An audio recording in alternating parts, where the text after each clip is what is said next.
नमस्कार। आज के सेशन में आप सबका स्वागत है।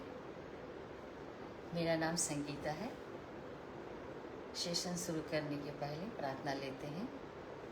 कमर, पीठ और गर्दन सीधी, दोनों हाथों की ज्ञान मुद्रा, आंखें कोमलता से बंद। अपना पूरा ध्यान अपनी सांसों पे रखेंगे। लंबी गहरी सांस के साथ ओम का उच्चारण और फिर प्रार्थना।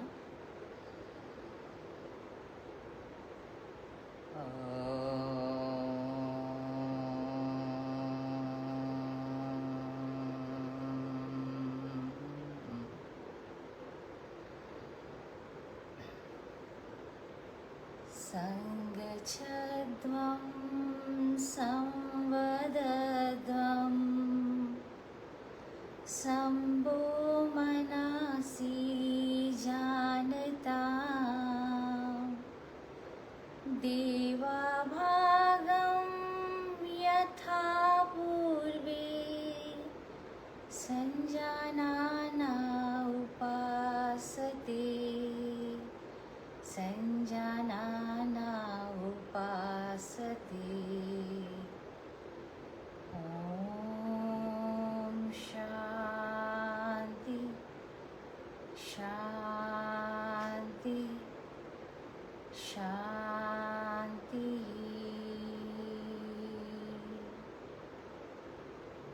दोनों हथेलियों का घर्षण करेंगे। प्राप्त ऊर्जा अपने चेहरे पे लगाएंगे और धीरे से अपनी आंखें खोलेंगे। एक बार फिर आप सबका अभिनंदन। आज के सत्र का टॉपिक है वर्तमान जीवन शैली और योग। जीवन शैली की बात करते हैं। हमारा सोना, जगना, खाना पीना, उठना बैठना, हमारा व्यवहार, हमारी सोच, हमारी नैतिकता, ये सब जीवन शैली के अंदर आती है। रही वर्तमान की बात, तो आज की जीवन शैली हम ज़्यादातर तकनीकी से जुड़ गए हैं। हमारा ह्यूमन टच कम हो गया है। तो तकनीकी के साथ हमारी लाइफ डिपेंड हो गई है। तो हमारा हर काम तकनीकी के थ्रू ही होता है, चाहे वो वर्क हो, एजुकेशन हो, हेल्थ केयर हो, हमारा कुछ एक्सप्लोर करने हो, कुछ इन्फॉर्मेशन हमें गैदर करना है, वर्ल्ड के साथ अगर हमें जुड़ना है, तो ये सारी चीज़ें हमें टेक्नोलॉजी के ही थ्रू मिलती है। जैसे आज मैं आपसे बात कर रही हूँ, ये एक टेक्नोलॉजी की बहुत बड़ी देन है जिससे मैं आपसे जुड़ पाई हूँ। तो हमारी लाइफ पूरी तरह से अभी सेडेंटरी होती जा रही है, क्योंकि हम सारे समय अपने लैपटॉप, वर्क प्लेस पे या डेस्कटॉप या मोबाइल या किसी न किसी तरह से इलेक्ट्रॉनिक से जुड़े हुए हैं, क्योंकि हमें हमारा सारा काम उसी के थ्रू हो रहा है। आप याद करो कब बैंक गए थे, अभी हम बैंक भी नहीं जाते। अभी हम सारा चीज़ ऑनलाइन करते हैं। हमारे डोर स्टेप पे, यहाँ तक कि अब मोबाइल पे हमारी सारी चीज़ें आती है, चाहे आपका टिकट हो, चाहे दुनिया भर की जितनी काम जो है वो बिना टेक्नोलॉजी के चल ही नहीं सकता। तो अभी आज के दौर में जो भी लोग ऑफिस में काम करते हैं या वर्क फ्रॉम होम काम करते हैं या स्टूडेंट हैं, कोई भी स्कॉलर है, उसको सारा टाइम अपने लैपटॉप या फिर डेस्कटॉप से जुड़ा होता है, जिसकी वजह से क्या होता है, हमारी जो पोस्चर है और हमारी जो लाइफ है वो एक तरह से बिगड़ रही है और जो धीरे धीरे डिजीज़ का रूप ले रही है।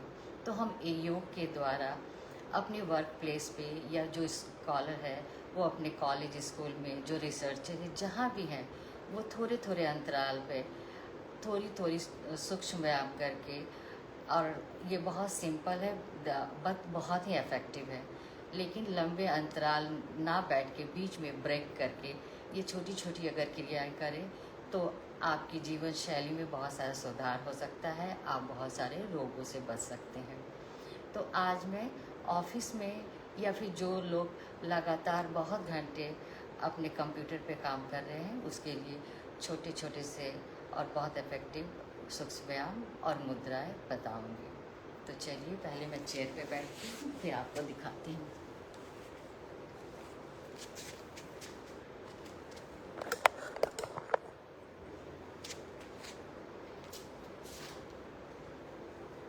ऑफिस में हमारा ज़्यादा टाइम चेयर और डेस्क पे होता है, और जैसे हम कंप्यूटर पे काम करते हैं तो हमारा पोस्चर ज़्यादा इस तरह होता है, लेकिन हम काम करते करते स्लाउच कर जाते हैं।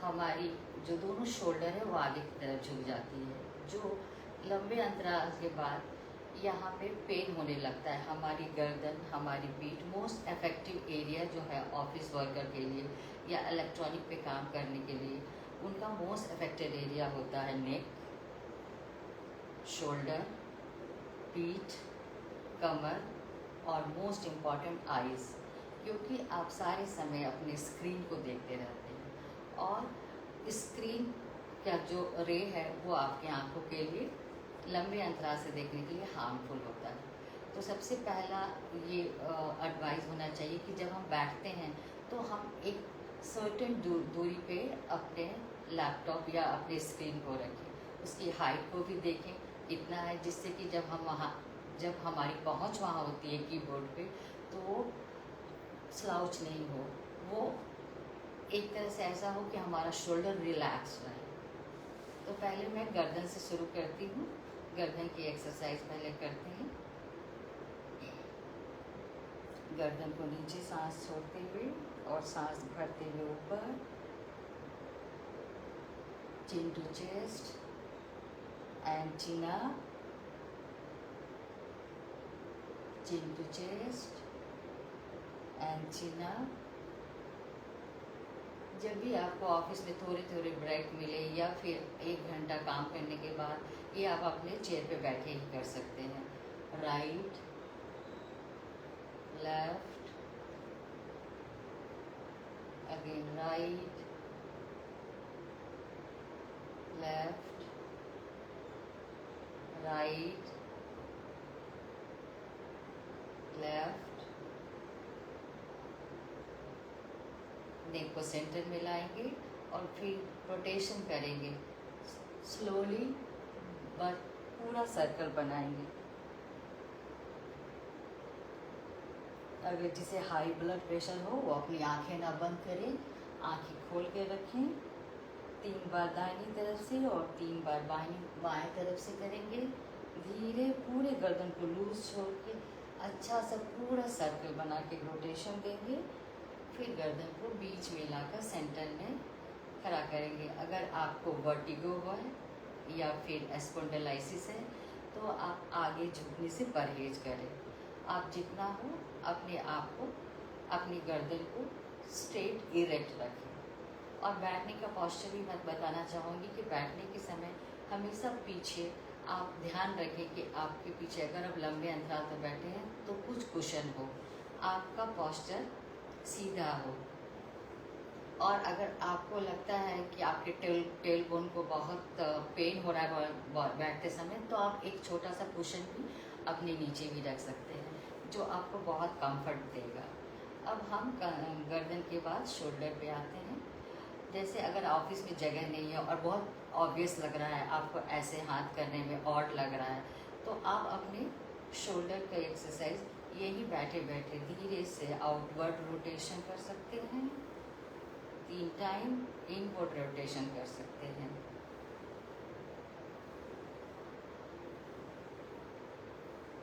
उसके बाद अपनी पीठ को आप पीठ का एक्सरसाइज कीजिए। हाथ को पीछे ले जाएं, अपनी कलाई को पकड़े और धीरे से पुल करें और अपनी स्पाइन को लंबा रखें। होल्ड करें 1 2 3, फिर दूसरी तरफ चेंज कर लें 1 2 3। उसके बाद अपने हाथों की उंगलियों को इंटरलॉक करें 1 2 3 1 2 3। ये काउंटिंग अगर आपके पास समय है आप 5 बार भी कर सकते हैं। उसके बाद अपना हम जब कंप्यूटर पे काम करते हैं तो ये जो हमारा है ये पीठ का पोर्शन ये हम अकड़ जाता है, तो उसके लिए अब अपने हाथ को दोनों हाथ को, दोनों पंजों को अपने शोल्डर पे रख के आगे की तरफ खींचे, फिर चेंज करें, दूसरे हाथ से करें। थोड़ा टाइम दे इसमें, 5 काउंटिंग करें, क्योंकि हम हमेशा ऐसे रहते हैं, ये अंदर झुका रहता है और ये पीछे का पोर्शन, जो हमारे पीछे का पोर्शन, उसमें तनाव आ जाता है। तो उस तनाव को कम करने के लिए पहले ऐसे करेंगे, फिर 3 बार ऐसे करें, फिर दोनों हाथों को इंटरलॉक करके एक कुशन जैसा स्ट्रक्चर तैयार करें और अपने गर्दन के पीछे रखें और अपने चेस्ट को पूरा वाइड ओपन करते हुए अपने सर को इस हाथ के इंटरलॉक जो हथेली पे है उसको छोड़ के रिलैक्स करें। लंबी गहरी सांस लें।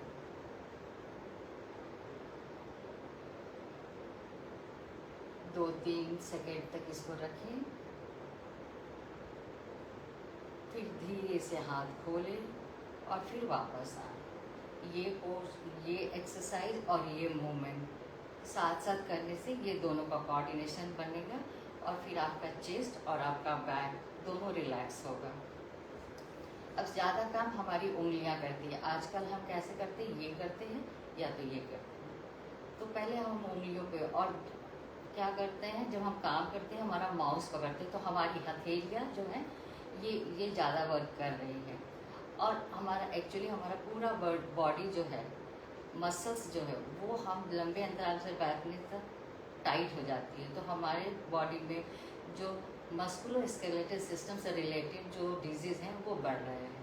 तो अभी पहले हाथ की उंगलियों पे आएंगे। हाथ की उंगलियां को हम पहले एक्सरसाइज करेंगे, जोड़ेंगे 1 2 3 4 5। उस निचोड़ने के बाद अब हम जोर से मुट्ठी को बंद करेंगे, खोलेंगे 2 3 4 5।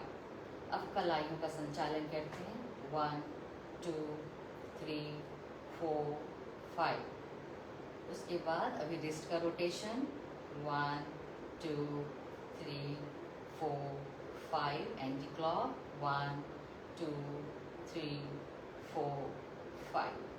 अब हमारी उंगलियां जो हमेशा चलती रहती है बटनों पे, उन उंगलियों को इंटरलॉक करेंगे। ये हो गया कार्पल्स, ये मेटाकार्पल्स, ये फेरेंजीज। ये सारी एक एक जॉइंट है जो कि बहुत देर तक काम करने पर ये इसमें अकड़न आती है। तो हमें एक एक जॉइंट को खोलना है। जैसे हमने ये एक्सरसाइज करी, ये रोटेशन करी, उसके बाद हमने अपनी कलाइयों का संचालन करा। अब हम इसको इंटरलॉक करेंगे। इंटरलॉक करके धीरे से इसको फोल्ड करके 5 काउंटिंग तक ऐसे रहेंगे। फिर इसको वापस खोल के वापस लाएंगे। दोनों हथेली पहले बाहर की तरफ अटैच करेंगे, फिर उंगलियों को मोड़ते हुए दोनों हथेली अंदर की तरफ। 1 2 3 4 एंड 5। हथेली को खोलेंगे, फिर अपनी पोजीशन ठीक करेंगे, स्पाइन को सीधा रखेंगे। अब हम अपनी कमर की एक्सरसाइज करेंगे। अब कुर्सी पर बैठे हुए हम अपनी कमर की ट्विस्टिंग करेंगे। अपना बायां हाथ दाहिने घुटने पे रखेंगे और अपनी बॉडी को पीछे तरफ कुर्सी को पकड़ के, चेयर को पकड़ के होल्ड करेंगे। 1 2 3 4 5। चेंज करेंगे। दूसरे हाथ के घुटने पे दाहिने हाथ को, दाहिना हाथ बाएं हाथ के घुटने पे और बॉडी को ट्विस्ट करेंगे। 1 2 3 4 5। ये क्रिया एटलीस्ट 3 बार करेंगे।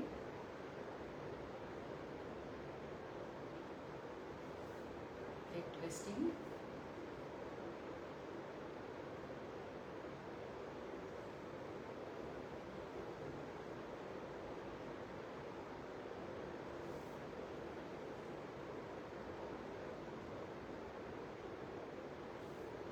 जब हम लंबे अंतराल तक बैठते हैं तो हमारा बॉडी तो में जड़ता तो आती है, साथ साथ हमारा इंटरनल हमारा मेटाबॉलिक रेट बहुत स्लो हो जाता है।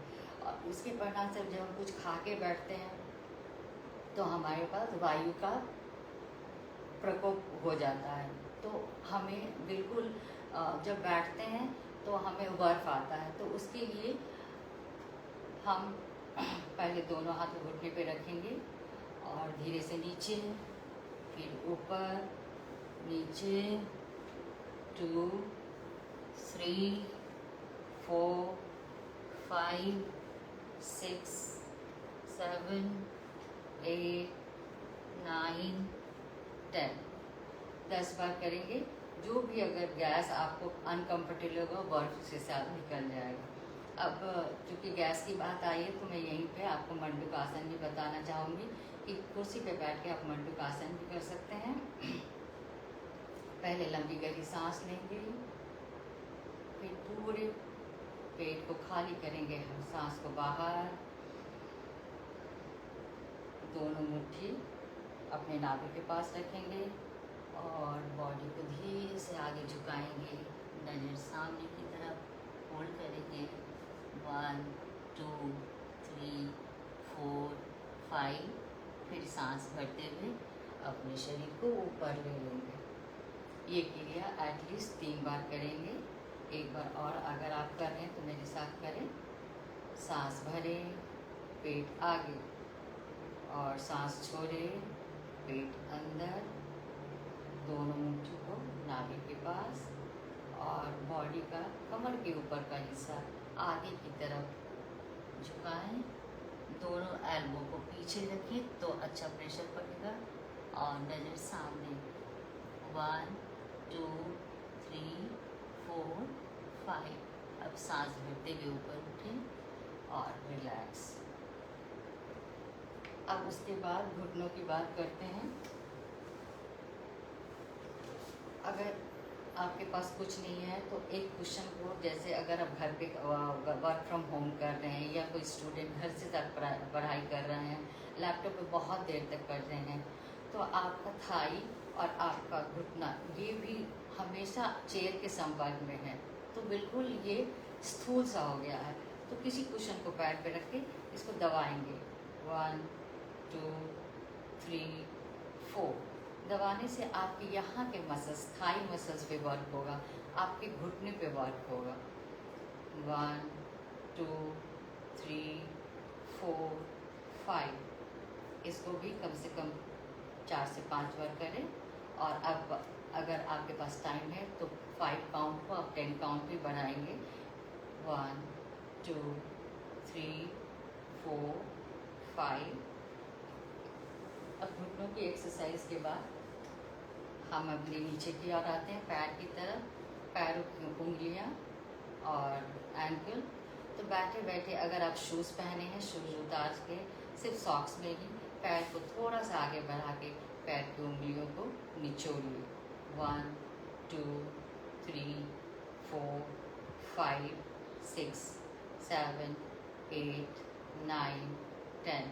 आपका पंजा और आपके पैर कंटिन्यू, आप शूज़ पहने हैं और ज़मीन पे है, तो उसे अगर आपके पास ब्रेक है, लंच ब्रेक है 40 मिनट्स में, तो कम से कम 5 मिनट्स आप अपने इस एक्सरसाइज को दीजिए, क्योंकि ये पूरा वेट हमारा कैरी करता है जब हम खड़े होते हैं।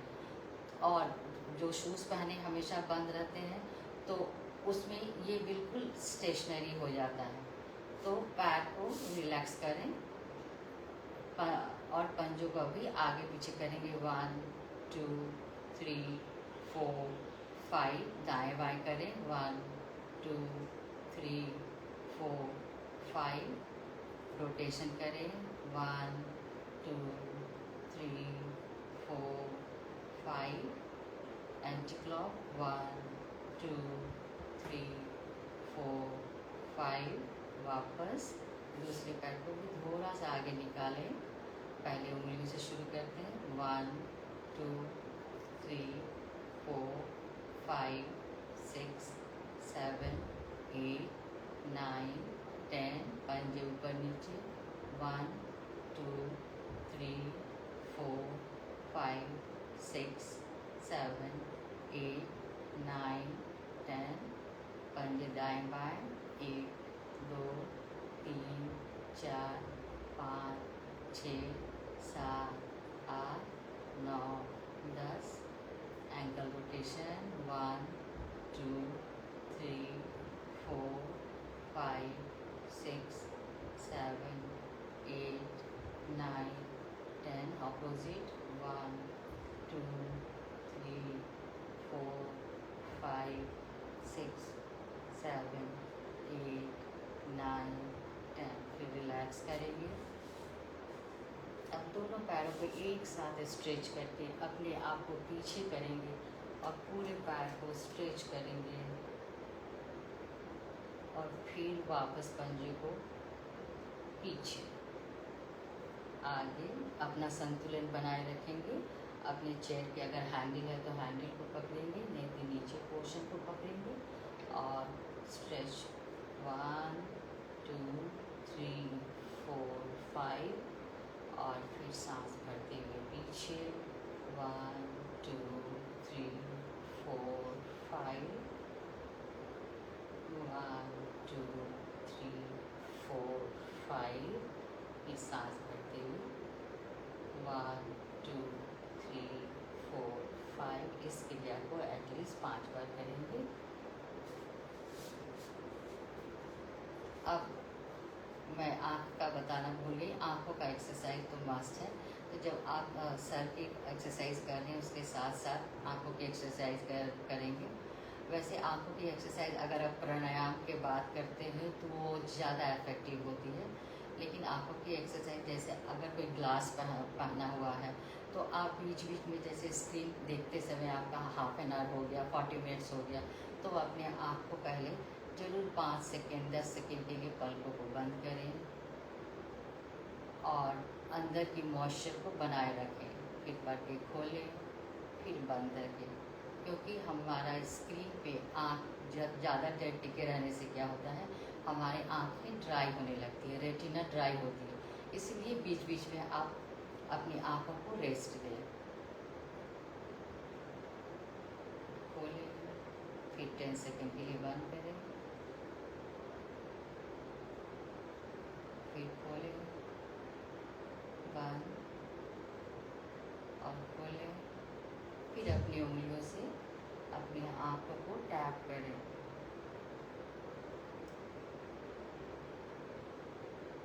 और रिलैक्स।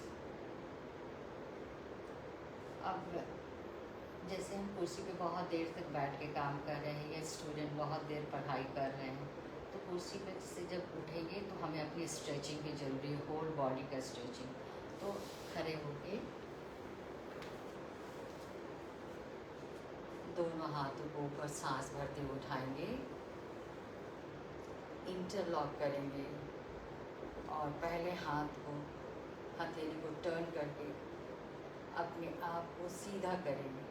दोनों हाथ कान के बाजू से जाना है, एल्बो स्ट्रेट, अपने स्पाइन को ऊपर खींचें, नज़र सामने और धीरे से अपने पंजों पे खड़े हो जाएंगे और होल्ड करेंगे 1 2 3 4 5। फिर रिलैक्स, सांस छोड़ते हुए वापस। बैठे बैठे हमारे सारे एक्सरसाइज जो मैंने किए उसमें काफ का एक्सरसाइज बिल्कुल नहीं हुआ। तो ये जब आप अपने टो पे खड़े होते हैं तो आपका काफ मसल्स खींचता है, तो उसमें ब्लड सर्कुलेशन अच्छा होता है। अब दूसरी बार करते हैं।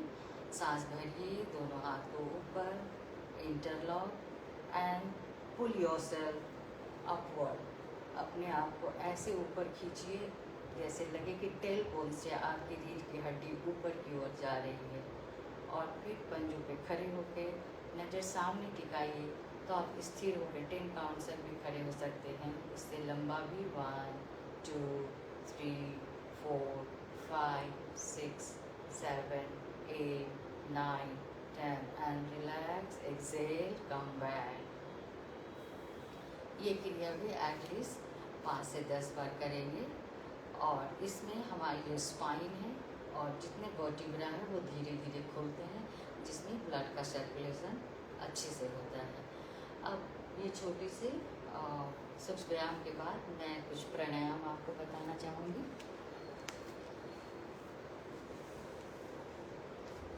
जैसे मैं ऑफिस की बात करें तो कुर्सी पे ही बताऊँ।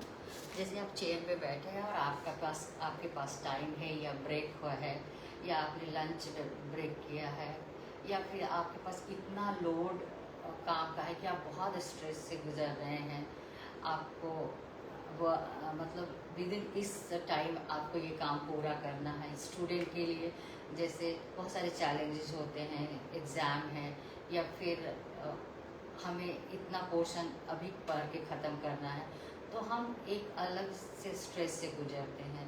तो स्ट्रेस को इंस्टेंट रिलीफ करने के लिए सबसे पहले सीधा बैठेंगे, स्पाइन बिल्कुल स्ट्रेट, क्योंकि स्पाइन एक ऐसी जगह है जहाँ से हम अपने एनर्जी को चैनलाइज करते हैं। तो इसीलिए कभी भी प्राणायाम में आप कुर्सी पे करें या ज़मीन पे बैठ के करें, आपको हमेशा ये इंस्ट्रक्शन दिया जाता है कि अपनी स्पाइन को सीधा रखें। तो अब चेयर पे ऑफिस पे बैठे हैं या फिर ऑनलाइन आप घर से या बाहर से काम कर रहे हैं, अपनी स्पाइन को स्ट्रेट रखेंगे, लंबी गहरी सांस भरेंगे, deep breath, inhale and Excel.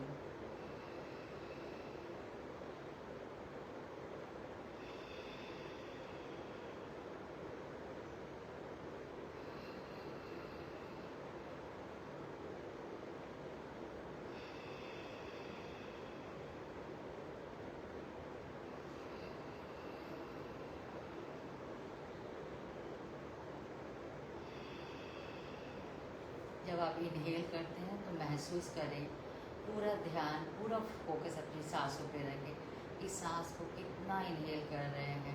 आपकी इनहेलिंग पहले पेट में भरेगी, फिर आप चेस्ट में भरेंगे, इंटरकॉस्टल मसल तक पूरे अच्छे से अपने सांस को भरिए, फिर धीरे धीरे रिलीज कीजिए। ये प्रोसेस आप जितनी कामनेस से मतलब स्थिरता से करेंगे, आपको लगेगा कि जो आप में भारीपन था, आप जो हैवीनेस लेके घूम रहे थे, वो धीरे धीरे रिलीज़ होगा। तो इस डीप ब्रीदिंग एक्सरसाइज को के लिए कम से कम 5 मिनट समय निकालें और ये अच्छे से शांत मन से आप शुरू करें। टेक अ डीप इनहेल,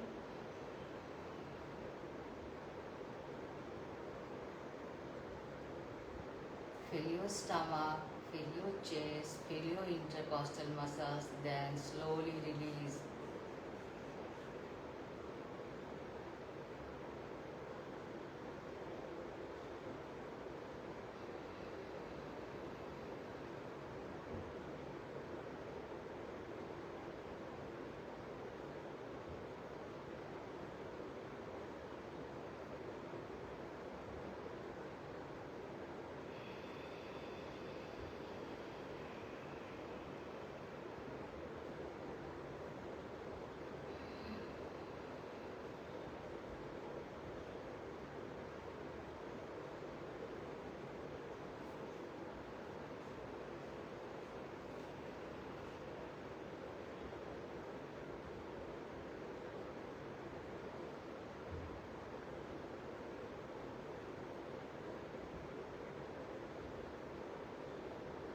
इस प्रक्रिया को आप 5-6 बार करेंगे। आप खुद महसूस करेंगे कि आपके अंदर जो स्टैगनेंट था, जो क्लटर इकट्ठा हुआ था, वो धीरे धीरे रिलीज़ हो रहा है।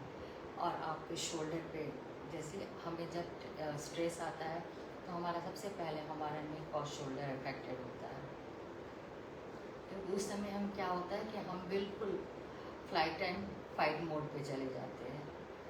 मतलब हमारा सिम्पैथिक जो नर्वस सिस्टम है वो टेक ओवर करता है। जब हम रिलैक्स हैं, हमारा पैरासिम्पैथिक सिस्टम चल रहा है, तो जिसमें हम बिल्कुल रिलैक्स हैं। लेकिन जब हम स्ट्रेस से गुजरते हैं, एंजाइटी, और जब स्ट्रेस बहुत बढ़ जाती है, जिसको डिप्रेशन कहा जाता है, तो क्या होता है कि हमारी सारी सिस्टम, बाहर से हमें पता नहीं चलता लेकिन अंदर की पूरी सिस्टम हेवाई हो जाती है। हमारा सारा हार्मोन का सिक्रेशन कम और ज़्यादा होने लगता है, जिसका इफेक्ट पहले पता नहीं चलता लेकिन धीरे धीरे हमारे सिस्टम पे आता है, जैसे हमारे डाइजेशन, हमारे रिस्पायरेशन, और इसके बाद फिर हमारे बाहर के अंगों में भी पता चलता है। जैसे अकड़न या फिर पेन, जैसे कंधे में पेन होने लगता है, शोल्डर अकड़ जाती है, आपका पेट बिल्कुल ख़राब लगता है, जैसे कि आपको लगता है हम सब ब्लोटिंग है, तो इन सब के लिए जिसके पास बिल्कुल टाइम नहीं है वो कम से कम डीप ब्रीदिंग करेंगे और छोड़ेंगे 5 मिनट 7 मिनट, तो उनको इनिशियली काफ़ी अच्छा रिलीफ मिलेगा। उसके बाद प्राणायाम करते हैं। प्राणायाम के लिए मैं नीचे बैठती हूँ।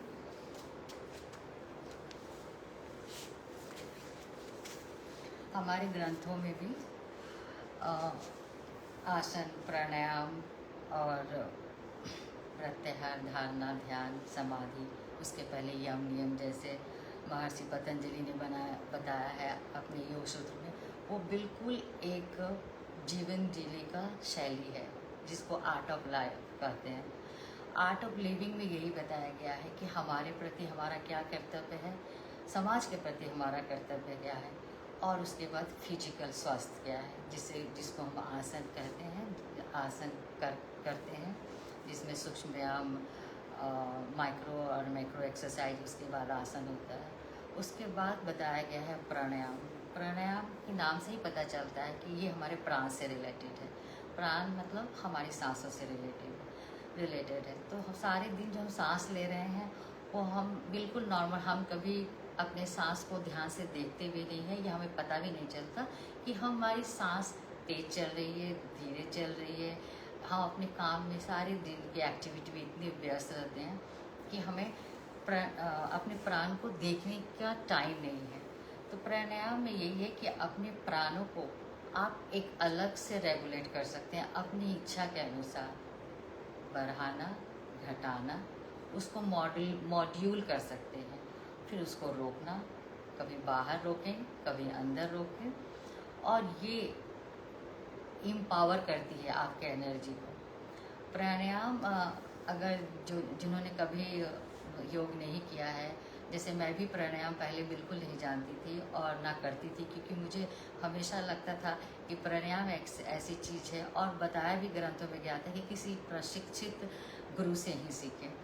और अगर जो बिगनर्स हैं, जो कभी प्राणायाम नहीं किए हैं, उन्हें भी ये हिदायत है कि वो प्रशिक्षित गुरु से ही सीखें, क्योंकि ये आपको एम्पावर करता है, ये आपकी शक्ति को बढ़ाता है। This gives you energy.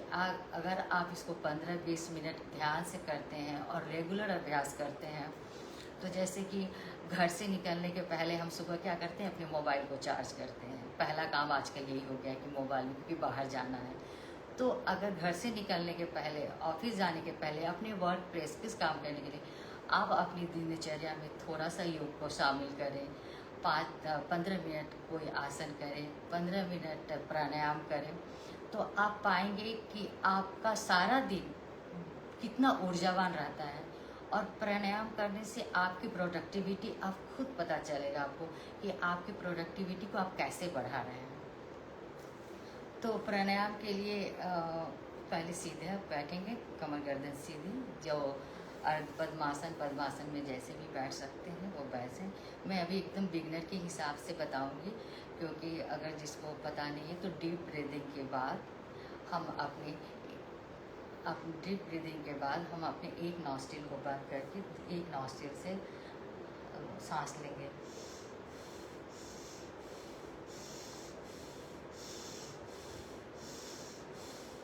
ये प्री वर्कआउट है प्राणायाम के लिए। जैसे मैंने अपने लेफ्ट नॉस्ट्रिल को क्लियर किया, अब मैं राइट नॉस्ट्रिल को क्लियर करूँगी।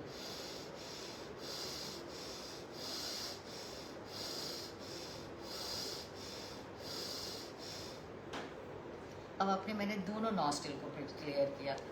अब पहले मैंने डीप ब्रीदिंग की थी, अपने ब्रीदिंग को देखा था, होल्ड किया था, छोड़ा था, तो अपने सिस्टम से मैं अब परिचित हो गई। अभी मैंने अपने नॉस्ट्रिल को क्लियर किया, दोनों पाथ को क्लियर किया। जो हमारे स्क्रिप्चर में या हमारे उपनिषद में, हमारे वेद में हर जगह योग की चर्चा की गई है। और योग क्या है? योग आपकी जीवन शैली है। ये आपको बताता है आपको कैसे अपने आप को रखना है। आप वो अपने आप को, अपने अंदर को झांकना है, और अपने जितना ही आप अपने आप को अंदर से देखोगे, आपकी जो ग्रोथ है उसका ग्राफ उतना ही ऊपर उठेगा। तो प्राणायाम एक तरह से इसकी शुरुआत है, जो आपको बताता है कि अपने आप को अंदर से देखो, अपने आप से जुड़ो। तो प्राणायाम के माध्यम से आप अपनी सांसों को जानने लगते हैं। तो अभी हम अनुलोम विलोम करती हूँ। जाएंगे, नॉस्ट्रिल को बंद करेंगे, पूरा मन शांत, और अपने बॉडी में कोई भी जैसे काम कर रही हूँ तो एकदम बॉडी को रिलैक्स, क्योंकि पतंजलि महर्षि ने पहले ही कहा है योग में कि हमें योग करते, किसी आसन करते समय अपने बॉडी को तकलीफ नहीं देनी है। उन्होंने स्थिर सुखम आसनम का जो फॉर्मूला है, ये एक तरह से जो हमारा योग है वो तो साइंस, बिल्कुल साइंस पे टिका हुआ है, और उनके जितनी भी सूत्र हैं वो सारे एक फॉर्मूला है जो हमें बताया गया है हम ह्यूमन बीइंग को, कि उसको आपको अनुभव करना है, मतलब उसको आपको प्रैक्टिस करना है।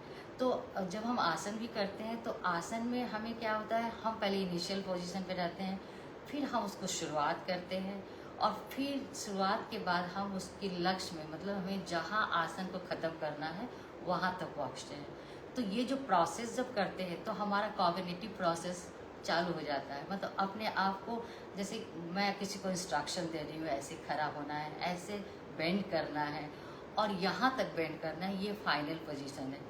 तो आपकी जो ब्रेन में ये चलता है कि आपका लक्ष्य क्या है, आपको गोल, आपका गोल क्या है, फिर वहाँ तक पहुँचते हैं, फिर मैं होल्ड करवाते हैं 10 काउंटिंग, 5 काउंटिंग। तो क्या है, ये आपको स्थिरता देता है कि आपको इस सिचुएशन में इतनी देर रहना है।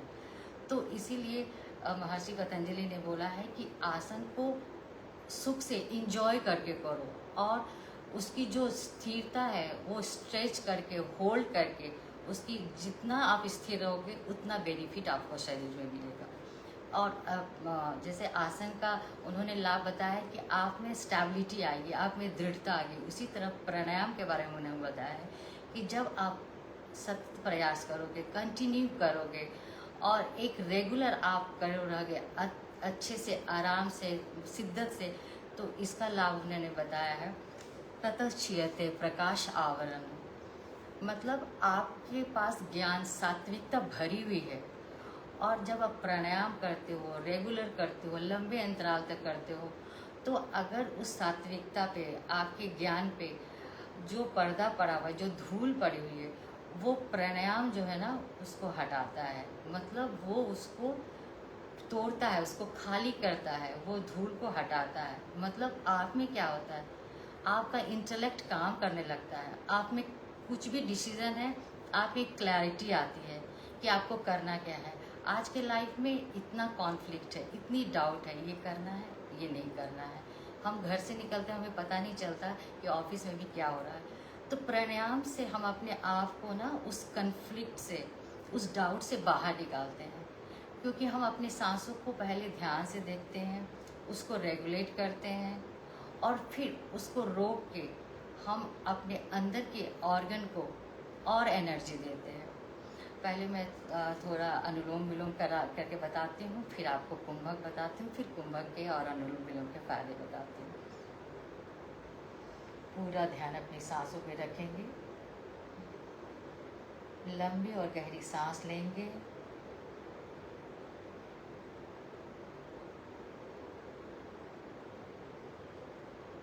फिर दूसरे नॉस्ट्रिल को दबाएंगे और उसी रफ्तार से अपनी सांस को छोड़ेंगे।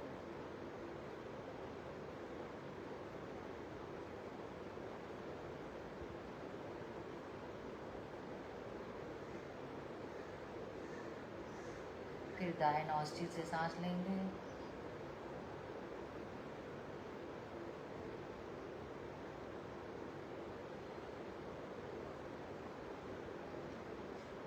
फिर दाएं नॉस्ट्रिल को दबाएंगे और बाएं नॉस्ट्रिल से उसी रफ्तार से सांस छोड़ेंगे।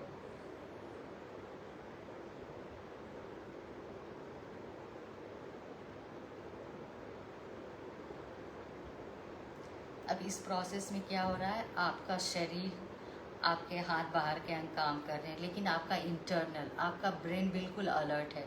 जब आप सांस लेते हो तो कि किस तरह से सांस ले रहे हो आप, और आपका जैसे ध्येय है कि जैसे हमारे टीचर बोलते थे कि आप सांस इतना लो कि आपके पैर के नाखून तक आपको महसूस हो कि आप अपनी सांस को वहाँ तक छोड़ा है, मतलब डीप और लॉन्ग। ऑफ कोर्स ये तो प्रैक्टिस करने से ही आएगा, क्योंकि शुरुआत में सांस छोटी ही होती है, और छोड़ने के समय उसी रिदम से ऐसे छोड़ो कि पता चले कि वहाँ से सारी सांसें निकल कर बाहर आई है। तो ये एक प्रोसेस है जो अपने आप को डिटॉक्स करते हैं। आप यूनिवर्स से पूरा प्योर सांस लेते हैं और फिर अपनी इम्प्योरिटी को निकालते हैं, और ये ऑल्टरनेट नॉस्ट्रिल से करते हैं, जिसको नाड़ी शोधन कहते हैं। तो ये एक तरह से मैं बता सकती हूँ कि ये एक इतनी शक्तिशाली प्रोसेस है कि जो आप अगर करते हैं तो आपको पता चलता है कि आपके बॉडी में आपको क्या क्या चेंजेस दिखाई पड़ती है। इसी तरह जब हम प्राणायाम करते हैं, और ये सारे चीज़ों का, जैसे प्राणायाम जो भी शुरुआत में कर रहे हैं, इन सब का रेशियो दिया गया है। जैसे हमें फॉर्मूला दिया जाता है विज्ञान में कि 1:2:1, ऐसे ही इसे भी बताया गया है कि आप सांस लें, रिटेंशन कितने करें और सांस छोड़ें कैसे। तो अगर इसको भी फॉलो करते हैं धीरे धीरे, पहले हम, जैसे मैं बिगनर के लिए बता रही हूँ, तो पहले अपनी सांसों को पहले समझें, फिर लेना और देना शुरू करें, फिर नाड़ी शोधन करें, उसके बाद कुंभक मतलब रिटेंशन ऑफ योर ब्रेथ। ये एक ऐसी प्रक्रिया है जिसको आप कह सकते हैं, ये एक पुंज है जो एनर्जी देती है। वैसे कहा जाता है कि अगर खुद ध्यान से फील करें तो सारे दिन की जो एक्टिविटी में है, हम बहुत बार कुंभक लगाते हैं। किसी चीज़ को पुश करना है, किसी चीज़ को लिफ्ट करना है। जब हम लिफ्ट करते हैं और एक बार में नहीं लग उठता, तो हम थोड़ा ज़्यादा एनर्जी लगाते हैं। उस फ्रैक्शन ऑफ सेकेंड के लिए हमारी सांस रुक जाती है, और उस सांस रुकने में ही हम वो चीज़ को लिफ्ट कर लेते हैं। तो आप सोच सकते हैं कि वो फ्रैक्शन सेकेंड में, जहाँ आपकी सांस एक फ्रैक्शन ऑफ सेकेंड के लिए रुकी है, आपके पास इतनी एनर्जी लगी जो आप पहले नहीं कर सकते हैं, वो कर लिया। इसी तरह जैसे आप कोई वेट लिफ्टर को देखेंगे, जो वो वेट लिफ्ट करता है, पहले ट्राई करता है, लेकिन एक ऐसी समय आता है जिसमें वो वेट लिफ्ट करता है। वो जो टाइम है वो उसका कुंभक था, क्योंकि कुंभक में ही उसने अपने सांस को रोका और उठा। सांस का रुकना ये जैसे ये एक विज्ञान है। जब आप सांस रोकते हैं, आपकी सांस रुक गई, तो आपके सारे ऑर्गन में हलचल मचती है कि कुछ गड़बड़ हो गई है, तो सारे एक्टिव हो जाते हैं। वो सारे ऑर्गन का एक्टिव होना, वो एक इतना एनर्जी देता है कि आप कुछ काम कर पा सकते, जैसे किसी को ढकेलना, किसी को वेट लिफ्ट करना। तो यही प्रक्रिया जब हम अपने बॉडी के साथ करते हैं, और अपनी कुंभक कोई 2 second, 5 second, 6 second, 7 second, 10 second, 30 second, 20 second, फिर 50 सेकेंड और फिर मिनट, तो हमारे बॉडी के ऑर्गन में जो भी ब्लड सर्कुलेशन में या जो भी इम्प्योरिटी होती है, वो धीरे धीरे डिज़ोल्व होने लगती है, और हमारी बॉडी का सारा सिस्टम रेगुलेट होता है। चाहे वो डाइजेशन हो, सर्कुलेशन हो, एक्सक्रीशन हो, या फिर मेटाबॉलिक रेट हो, सारी सिस्टम एक तरह से सुचारू रूप से चालू होने लगती है। तो कुंभक का एक बहुत बड़ा महत्व है। मैं अभी थोड़ा बाह्य कुंभक करके दिखाती हूँ। पहले सांस भरते हैं, फिर सांस पूरा छोड़ते हैं,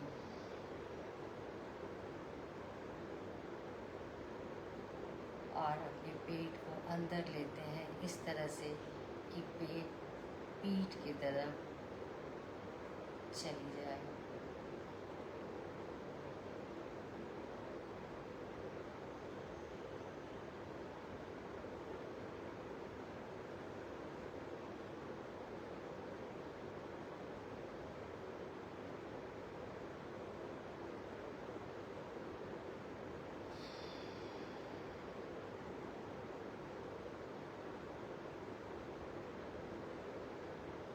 इसका भी एक रेशियो है।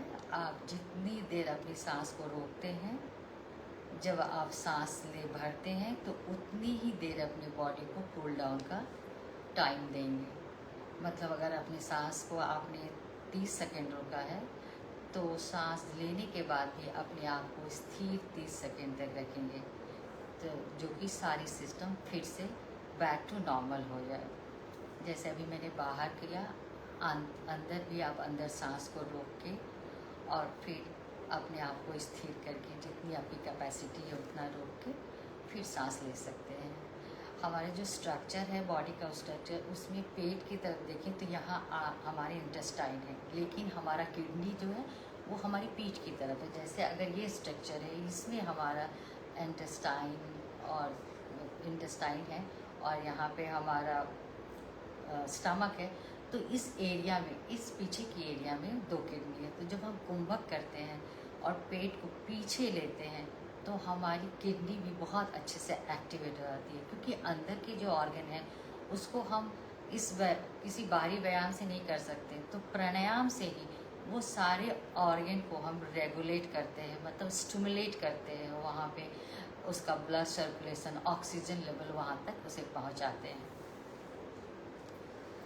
और प्राणायाम में जैसे उज्जाई और कपालभाति और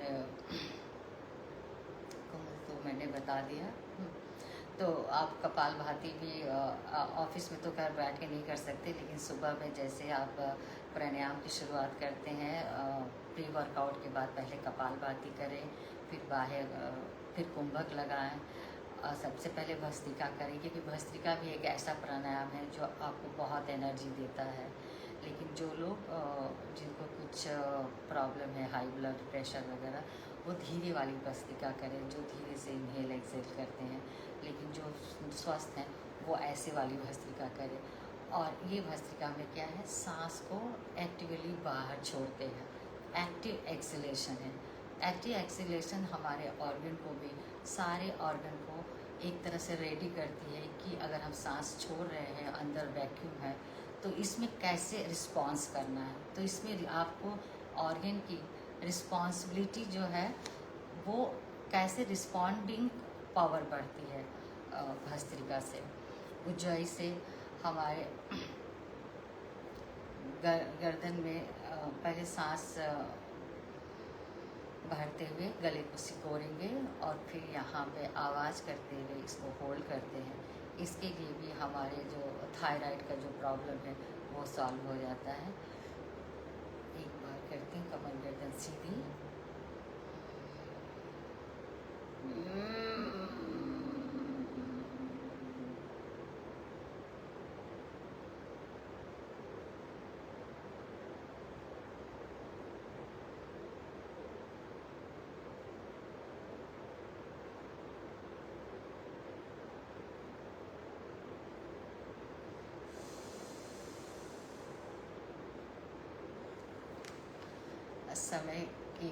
समय हो रहा है। मैंने तो आई बिलीव मैंने पूरा प्राणायाम कवर नहीं किया, लेकिन समय के मद्देनज़र रखते हुए मैंने आपको छोटी छोटी जो बातें बताई हैं, उम्मीद करती हूँ वो आपको कुछ फ़ायदा देगा।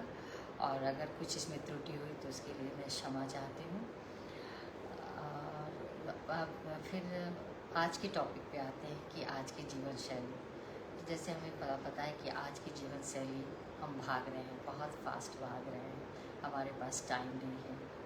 और आज की जीवन शैली में सबसे बड़ा रिक्वायरमेंट क्या है, हमारी सबसे बड़ी ज़रूरत क्या है, इंटरनेट। तो हमें ये करना है, अपने इंटरनेट का स्पीड फास्ट रखना है, अपनी वाईफाई सुपर फास्ट रखना है, लेकिन अपना शारीरिक, मानसिक और अपने भावनात्मक शरीर को संतुलित रखना है।